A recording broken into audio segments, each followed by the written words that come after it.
Hello everybody and welcome to another Transformers review. Today I'm taking a look at the latest figures from the Robots in Disguise line. That's actually a 2015 line which have managed to pop up in Smith's Toys in the UK.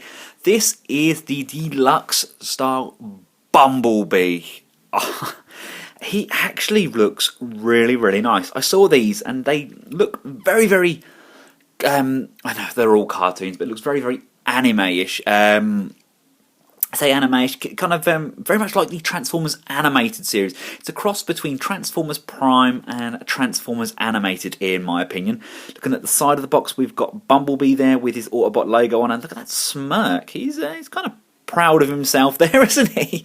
Just taking a look at the back of the box, we've got Bumblebee with his sword.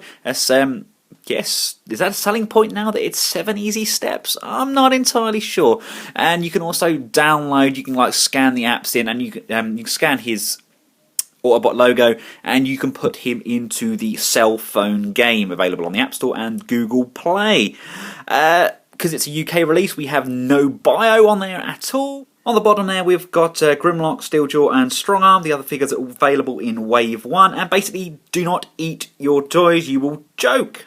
So without further ado, let's crack him out of his plastic prison and take a look. And here he is out of the package. These are actually pretty good. He's a fairly substantial size. He feels really well built. He's got some cracking light piping on the back there. All of the translucent plastic on the legs there, it all kind of glows. You can see, I mean, I've got the bright white lights here, but it looks good. I mean, that's not a bad face sculpt either. I mean, yeah, okay, it doesn't scream Bumblebee to me. This actually screams more kind of hotshot, that sort of thing. It's good though. He actually, I actually really like the Bumblebee. I prefer this to anything that we saw in the Transformers Prime line, anything we saw from the movie line. I know it's very childlike, and it does look more like an action figure than it does our standard Transformers, but I think it's just good. It feels nice and solid, it feels well built. I love the actual use of the translucent plastic, but they haven't used that translucent plastic on all of the legs, etc. They are just cast in the yellow plastic, and they haven't pretended to just cast it all and then paint up the plastic. And I think what they've actually done looks incredibly good. Taking a 360-degree look at Bumblebee, there are some gaps. I'm not gonna. There's no hiding it, is there? There's gaps on the back of the legs. I tried to shove this section down here a little bit, but as soon as you start posing him with his legs back, you do get that gap at the back there. But the arms themselves, they're hidden in pretty well. He's still got these plain black wheels like he did in the Transformers Prime line, and we do have a very human like kind of torso thing going on there underneath. I think they've kind of stuck with that Knights image as well, kind of like the RID or the Transformers Beast Hunters, kind of like the Optimus Prime. He had that kind of Knights look going on with him. Then it followed it on with the Cybertronian Knights into the movies, and I've kind of got that same vibe going on here. No weapons other than that big Energon sword, and what a sword it is. Really nice, really clear, and he holds it extremely well. The articulation on Bumblebee is pretty good. He does have a ball joint on the head, albeit the head is so tiny. It does go left and right, and there's actually a really nice range of movement there. He can look down pretty well, and he can look up pretty well. The shoulders themselves, they're on a sliding hinge here, so you can kind of get them to the height you want. If you want a bit more beef out of him, you can raise them up, or you can lower them down. They go forward and back. When you do spin them, this section here does tend to catch on the back sections here, so you don't get a ridiculously great range. You can bring them up like so. You have a swivel at the bicep, and you have a nice bend. Unfortunately, you do have fixed fists. That's a bit of a shame. I suppose you can get the rotation with the whole upper arm there, but I would have liked a little swivel on the wrists there. You get a nice tight rotation at the waist. You've got a nice kicking forward motion. Same going back, no real hindrance there at all. You got an upper thigh swivel. You have a bend at the knee, which does somewhat get hindered by the leg kibble. And the foot themselves do move slightly forward, which is part of the transformation. But unfortunately, no pivot on those. But you can still get this guy in some really nice poses. I'm not a fan of the holes in his crotch, though. I know they're probably part of the transformation. I'm wondering if the crotch would look better this way round. No, that still looks ridiculous. It's just a shame. I know that it's obviously things plug in left, right and centre, but is there really a need to have those holes in there? It's a little bit of a dampener, really, isn't it? You don't. Now that I've brought my attention to them, all I can see is those massive great holes in his crotch. I like the spoiler section going on the back here. Yes, it is a backpack, isn't it? And you can see you've got the cogs and everything going on in there, so when you move them, things change with it. But I actually think it's a nice backpack. It looks good. It does really, really remind me of like Hot Rod. Yes, it does. Scale-wise, he does fit in with your normal Deluxes. It's just unfortunate the aesthetic they've gone for is a lot more childlike, so he's really only going to be fitting in with your kind of robots in disguise, your beast hunters, that sort of look.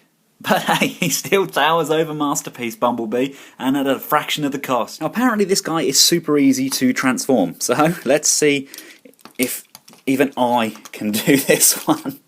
Right, let's take the sword out of his hand, just make sure his shoulders are out of the way. And it says here, step 1, we want to bring this top section over his head. So let's just put his head forward, bring that top section over like so. That then covers that up. It says step 2 is to come round to the feet. We're going to fold that foot forward like so. A little bit of resistance there where the foot just flips round like so. Step 3, you want to rotate this waist section around like this. And then we can straighten out these arms. And step 4 is to basically pull these arm sections down, and they are going to tab in to the legs, I believe. You just slide this down, and you see this slot here, that's where the fist goes. You slide, and that's in. It's kind of cut really, really nicely, so it all fits in really nice to the contours of Bumblebee's body. Push this one down, like so. You can then flip this section underneath here, this rocks up, and as you bring that up, that's going to slide into the slots either side, and they are going to become the doors. Once they're up, you can just peg that in like so, and do the same with this side, like that. And we can just rock this top section up and over, and it's all going to peg into place. Like this, and like that. There we go. And the sword does store nicely there on the bottom. So there we have Bumblebee in his vehicle mode. Now it's not actually that far off from the movie version of Bumblebee. It does actually look very, very similar, obviously with the dark wheels and kind of that sloping, is that the Camaro kind of look to it. But you've got that really cartoony vibe about it, and I like it. I could almost see that as being like the Batmobile, that sort of look to it. Yeah, it's nice. It's small. It's a small deluxe in vehicle mode, but you know, these are going to have good play value. Kids are going to prefer this sort of Bumblebee today than the movie one. The movie one is just a repaint and a repaint and a repaint, and this is just something different, and it's kind of fun again. The adult collectors, yeah, I don't think this is really for the adult line. There's going to be a lot of complaints about it, about how cartoony it is and how you can see pins here and how the panels don't quite line up properly, how you've got some clear blue here between the back. But my boy is 6 and he is absolutely going to love this. It's a fun toy, it's robust, it feels like it's made well. It's not going to break. He can throw it around. You know, I don't like him throwing Transformers around, but I think we all pretty much did it at one point. They bashed together, and it's got a good play value to it, and it's not a ridiculously expensive toy. I mean, at £14, these are almost stocking fillers these days. Let's bring in a Generations Voyager style figure, just to give you guys an idea of scale. You know, it's not a bad Deluxe, really, is it? You've got a fair amount of paint apps on there. I like the black here on the bonnet. I like these yellow vented sections. If you look closely there, you can see it's actually fairly detailed what they've done. Almost like sergeant stripes on there. And the blue interior there, it looks really nice. I mean, the knees actually almost look like seats.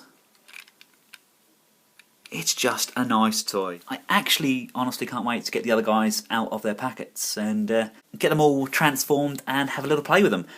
It's just nice to see a fun Transformers line again.